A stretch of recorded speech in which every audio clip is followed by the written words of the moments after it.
Okay, we are going to do chapters 3 and 4 together today because both are shorter chapters, and they also kind of set the scene for what I think is the chapter where the book really takes off, which is chapter 5. So if you're not fully into it yet, I think chapter 5 will hopefully start to build that excitement that we're used to with these types of books. Before we start reading, if you didn't get a chance to go in the classroom and check out the images of the Spanish consulate, because Aiden and Sarah are going to go back there today. And again, it's the authors using a real place to put into the book to make it seem more realistic. So chapter 3 is called Beneath the Eagle. And if you look at those pictures of the consulate, you can see the eagle right outside the door there, which I thought was a pretty cool detail. Inspiration struck Sarah that night in the middle of a bite of hummus. The Coopers were eating dinner at Da Maghreb, a Middle Eastern restaurant near the hotel, with a sign outside advertising nightly entertainment. There were no utensils. They ate with their hands, sitting on pillows on the floor. Halfway through their meal, to their dismay, the entertainment arrived. A belly dancer emerging from behind a beaded curtain. She began dancing, wiggling, and bouncing to unpleasant music blasting from a tinny sound system. "Why does it have to be so loud?" complained Sarah. "What?" shouted her mother and father. "Never mind," said Sarah. "Oh, no," said Aiden. "Don't look now, but she's heading this way." The belly dancer was indeed dancing towards their table. She was smiling at Tom Cooper in what she had thought was apparently an inviting manner, but she looked more like a horse approaching the trough. Reaching their low table, she plucked at his sleeve, beckoning for him to stand up. He regarded her with a puzzled expression. "What does she want?" he asked. "I think," Natalie said, smiling, "she wants you to dance with her." "No," said Aiden, burying his face in his hands. Sarah also frowned for a moment. Suddenly, her expression changed. "I think it's a great idea," she said. "You what?" said Aiden, jerking his head up. "Are you insane?" He looked around the restaurant with the other diners watching in amusement. "Shut up, Aiden," said Sarah, giving her brother a significant look. "Come on, Dad, it'll make a great picture." "Mom, get the camera," she said. She shoved her father next to the belly dancer, who shook her hips violently. He stared at them with an expression of alarm. He was still holding his shish kebab. Natalie, laughing, rummaged through her purse and pulled out her camera. She was aiming it at her husband when Sarah said, "Hold it. Let's take this off for the picture." She grabbed the pouch that her father always wore around his neck, much to the embarrassment of his children. This is where he kept his money and travel documents, including the passports. "Here, Aiden," she said, tossing it into her brother's lap. "Hold this for a second, okay?" She gave him a look. Oh, okay." Sarah moved in front of her brother, blocking the sight from her parents, whose attention was fully focused on the belly dancer anyway. She took the shish kebab out of her father's hands and pinched it, sticking it between her fingers.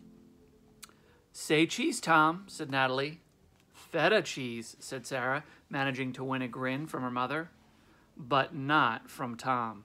Nervously eyeing the dancer, he attempted a smile which came across as a wince. The camera flashed, blinding Tom. "Got it," said Natalie. One more," said Sarah, "just for safety." "Okay," said her mom, and she raised the camera and held it steady, and it flashed again. "How about one with Dad actually dancing?" urged Sarah. "He is dancing. This is your father's dancing." Tom had in fact begun to respond to the music by swaying back and forth. Realizing this, he stepped quickly away from the dancer. "Yup, that'll do it," said Aiden, now standing behind Sarah. He handed the bag back to his father, then leaned close. "Nice move. I got him." Now we're going to fast forward to the morning. The next morning, Sarah and Aiden left the hotel right after breakfast, having promised their parents that they would return by 11 a.m. when the family was due to leave for yet another historical tour. They walked directly to the consulate, reaching it shortly after its doors opened at 9. Manning the security station inside the entrance was the same guard they'd spoken to with the day before. He smiled when he saw Sarah and made a little bow. "The Spanish student," he said. "Benvenido, señorita." "Likewise," she said, blushing. "Likewise," said Aiden. Ignoring him, Sarah unzipped her backpack and took out the 2 passports. Aiden had removed from his father's bag. "Here you are," she said. The guard studied the passports, then handed him back. That way. The woman behind the counter will help you." "Thank you," said Sarah, smiling brightly. "Con mucho gusto," said the guard. "Likewise," said Aiden. "Oh, shut up," said Sarah.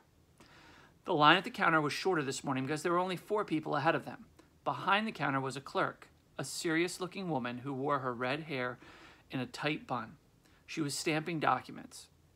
The eagle in the archway was just in front of the counter a few feet ahead when Sarah and Aiden waited in line. Sarah looked up then down, but all she saw beneath the eagle was a large man in a brown suit who was now second in line. "I don't get it. We're supposed to be beneath the eagle." Aiden was studying the floor. "Beneath your feet," he said. Sarah looked at the floors. It was made of marble tiles, each about 2 feet square, grayish-white with black veins running through them. "Yeah, so? It's a floor, big deal." "We're not under the eagle yet." The line moved forward, and now the man in the brown suit was talking to the clerk. Behind him was a young woman. Behind her stood Aiden and Sarah, last in line. "Okay, now look," said Aiden, pointing at the tile directly under the young woman's sandals and directly under the eagle. Sarah looked, then frowned. "What?" "That tile is different from the others. Don't you see? It's not as worn down, and the color's a little lighter, and the lines appear sharper." Sarah studied the marble tile. "So one of the old tiles broke and they replaced it. So what?" "Maybe, maybe not," said Aiden. The clerk finished up with the man in the brown suit, and the young woman ahead of them stepped to the counter. Aiden and Sarah moved forward, now directly under the eagle. There was still nobody in line behind them. "Quick, give me a piece of paper." "Why?" "Just give it to me." Sarah unzipped the backpack, poked around inside for a moment, and withdrew her spiral notebook. She tore out a blank piece of paper and handed it to Aiden. "Do you have a pencil?" "What are you doing?" "Just give me a pencil," said Aiden. Okay. Aiden took it, then glanced backward. The guard was talking to the 2 people that just entered. "Perfect." "May I help you?" said the clerk. "Distract her," said Aiden. "But what should I—" Aiden pushed her toward the clerk. My sister has a question for you." "Right. Well, you see, I'm studying Spanish, and I need to interview a Spaniard. I mean, someone who's Spanish. I mean, a Spanish person." The clerk looked at Sarah doubtfully. Aiden tugged on the backpack, and Sarah clung to it, jerking it away from him. "Let go," he hissed. "Why should I?" Aiden drew open the backpack zipper farther, while at the same time he pulled on it. The clerk shook her head impatiently. "Americans." "Don't pull, you're going to—" But Aiden tore loose the backpack, and it tipped, dumping all of its contents. "Spill it. Nice move, moron." "I'm sorry," said Aiden, not sounding sorry at all. "I'm going to pick it up now." And he dropped to a crouch and cleaned off the floor in the middle of the backpack.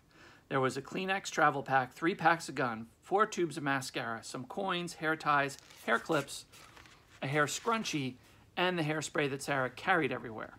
The counter prevented the clerk from seeing them. Aiden looked back, and the guard remained occupied. As Sarah stammered out a vague story about needing an interview, Aiden placed the document on the cleared section of tile. The dark lines on the tile showed clearly through the thin paper. Aiden moved the paper around, rooting it one way, then another. Suddenly, he stopped. "Yes!" he exclaimed a little too loudly. "What?" said Sarah, looking down at her brother. Just getting this picked up," said Aiden. He continued putting things into the backpack. Sarah turned back to the clerk, who was craning forward to try to see over the counter. Sarah stepped sideways to block her view. Sir," Aiden jumped as the guard's stern voice called to him from the security area. "What are you doing?" Aiden looked up, and the guard was walking quickly toward him. "What are you doing?" "I'm just picking up what I spilled," said Aiden, now stuffing things into his backpack. "With a pencil?" Oh, that," said Aiden, looking at the pencil in his hand. I'm just tracing." "You're tracing the floor?" "The grain in the marble. It's very, very interesting." "Sir, this is not a museum nor a cathedral. Please, no more tracing. Collect your things." But I'm almost done." "Sir, I'm afraid I must ask you to leave." Okay, said Aiden, making a few last pencil strokes. "I'm done anyway." And he gathered the remaining spilled items from around him and looked at Sarah. "Okay then," said Sarah to the clerk. "You've been most helpful. Thank you." What about the interview?" I just remembered. It's not Spanish I'm studying. It's Italian. I'm always getting those two languages mixed up. I'm so sorry. Thank you. Bye.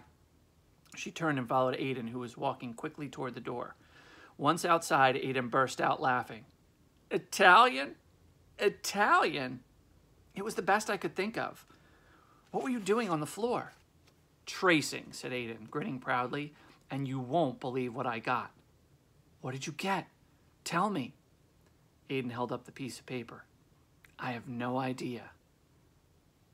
And that's the end of chapter 3. Now, we want to do chapter 4 immediately following because it is entitled Magill's Message. And so we're going to get to find out what Aiden found on the floor. Okay. Let me see it, said Sarah, grabbing for the piece of paper. Not here. He's watching. Sarah looked back toward the consulate and saw the security officer standing on the top steps, looking at them curiously. They walked quickly away, not looking until they had gone 2 blocks. Aiden motioned her into a coffee shop. She ordered a decaf latte. Aiden bought something complicated with an Italian name that tasted like a vanilla milkshake. Okay, now let me see. Aiden handed the tracing to her he made on the floor. It was covered with strange lines, very much like the document they found on the desk. Sarah studied it for a moment. Great. Before we had 1 piece of paper with a bunch of random lines. Now we have 2. We're really making progress. Okay, said Aiden, but it has to mean something. I mean, this guy Magill went to all this trouble. Sarah dug into the backpack and pulled out the piece of papers from the desk. She laid them down next to the tracings. So I will also post these papers in the classroom so that you can see them.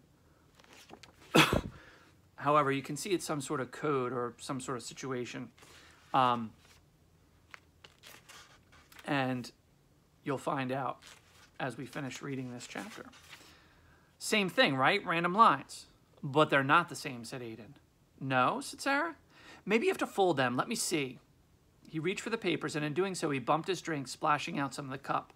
Sarah yanked the papers away from the spill. Watch it! Sorry, I was just... Wait a second. Look. Aiden looked, and Sarah, in pulling the papers away, had held them up to the window on top of one another. The sunlight was streaming through them both, and the dark lines were now intermingled. Are you thinking what I'm thinking? Said Sarah. I have no idea what you're thinking, said Aiden. Sarah, ignoring him, pressed the 2 papers against the window, now manipulating them and sliding them back and forth, flipping them over, rotating them, trying various combinations. Suddenly, she stopped. She was now holding the papers, still pinned against the glass. Oh my gosh, Aiden, look! Aiden looked and gasped, and the random-looking markings aligned to form numbers and letters. So again, we'll put this note up into the classroom, but of course they don't tell you what the numbers mean. You're going to have to try to figure that out before Sarah and Aiden do. Whoa, what is that? Are those numbers money? Because if they're money, we're rich. Huh. We don't know it's money. What's this star supposed to mean in the arrow? What about feed the guards? What guards? I don't know. Maybe they're guarding the money. I hope it's real money. Sarah got out a pen and carefully traced the floor marks on Magill's document, which now carried the full message. They both studied it some more. I don't think these numbers are money. They're too exact. Maybe it's foreign money, said Aiden, like pounds or kilograms. Kilogram is a weight, you moron. Oh, yeah. Sarah, not having a good answer, said, we'll have to figure this out later. We need to get back to Mom and Dad or they're going to kill us for missing the tour, and we don't want Dad to realize we took our passports. Good point. What tour are we going on today anyway? Some boat tour on the Thames River. Great. We ride another batch of old buildings and Dad can get all excited about how old they are. Yep, said Sarah. But while we're on the boat, we can try and figure out what these numbers mean. Yeah, right. Maybe the tour guide will give us a clue. As it turns out, that was almost how it happened. They'd been on the tour boat for about an hour, motoring past the House of Parliament, the London Eye, the Tower of London, Tower Bridge, and many other points of interest, at least to Tom and Natalie Cooper, who were fascinated. But the kids were sitting in the row behind them and not so excited. Aiden was playing a video game on his phone while Sarah was surreptitiously studying Magill's strange message. As the winding Thames made a sweeping left turn, the guide who'd been narrating the tour through the boat's public address system announced they were approaching Greenwich, site of the Royal Observatory. The guide spoke in a rich baritone voice. The observatory is located at the prime meridian, 0 degrees of longitude. All longitude on Earth is measured from here. How about that, kids? Said Tom, turning around. Hey, no electronics, young man. What? Yeah. We're at 0 degrees. Aiden's brow furrowed. What are you talking about? It's like 80 degrees out. Sarah snorted. Not temperature, 0 degrees longitude. Whatitude? Longitude. You know, longitude and latitude for navigation. Aiden stared at his father blankly. Does your phone have GPS, young man? That sparked at Aiden's interest. My phone? Yeah, 4G, Wi-Fi, GPS. So turn it on. You just said no electronics. I'm going to make an exception for your edification. Aiden turned on his phone and his GPS, and it took a few moments to get the satellite signal, but then a map of London appeared with a blue dot in the center indicating their location. There, see? 0 degrees. That's our longitude. Sarah's interest was piqued. So, what are those numbers after the 0? Those are the minutes and the seconds, said Tom. The what? It tells time, said Aiden. It's not time, not when you're talking about latitude and longitude. Each degree is divided into 60 minutes, and each minute is divided into 60 seconds. The seconds can be broken down into tenths or hundreds. That's how you can pinpoint exactly where you are. Where am I? I am confused is where I am. So Sarah took Aiden's phone. So right now we're at 0 degrees, 0 minutes, and 14.05 seconds, and the W means west. We're just a tiny bit west of the prime meridian, which is 0 degrees longitude. And this other number, said Sarah, starting with 51, that's latitude? Right, 51 degrees, 9 minutes, and 99.92 seconds north of the equator. That's very interesting, said Sarah. It is? Oh, yeah, said Sarah, handing the phone back. Very. Tom Cooper, thrilled to have his children actually paying attention, launched into a lecture on the history of navigation. Aiden took his phone back and returned to his video game. Sarah, out of politeness, pretended to be interested in her father, but all she was thinking about was getting back to the hotel and turning on her laptop. So what you're saying, said Aiden, is that those long numbers, they're not money, but latitude and longitude, said Sarah, waiting for her laptop to come to life. A location, a place. Didn't you notice the latitude on the boat was 51 degrees? That's also the first number on the paper, which means it's the same distance north from the equator as we are. And the longitudes are close. It was close to 0 degrees on that boat, and it's only 2 degrees on the paper. So I think whatever it is, it's around here. Where around here? Well, that's what we're about to find out. How? Google Earth. Sarah clicked on the blue and white orb that was Google Earth. In a moment, the screen was filled with an image. Sarah positioned the cursor over the box, fly to, and said, okay, read me those numbers. It took Sarah several minutes of trial and error to figure out the right format. She needed a north latitude and a west longitude with spaces between the degrees. But when she finally did, she hit enter, and the globe began to move. Okay, here we go. The globe rotated and stopped when south-central England was at the center of the screen. I knew it. It's nearby. She and her brother watched and zoomed in closer and closer, revealing in ever great detail satellite images of towns and fields. It stopped over what looked like a forest, partially surrounded by fields. The location that Sarah had entered was at the center, marked by a small 4x4 grid. There it is, said Sarah. There what is? I don't know.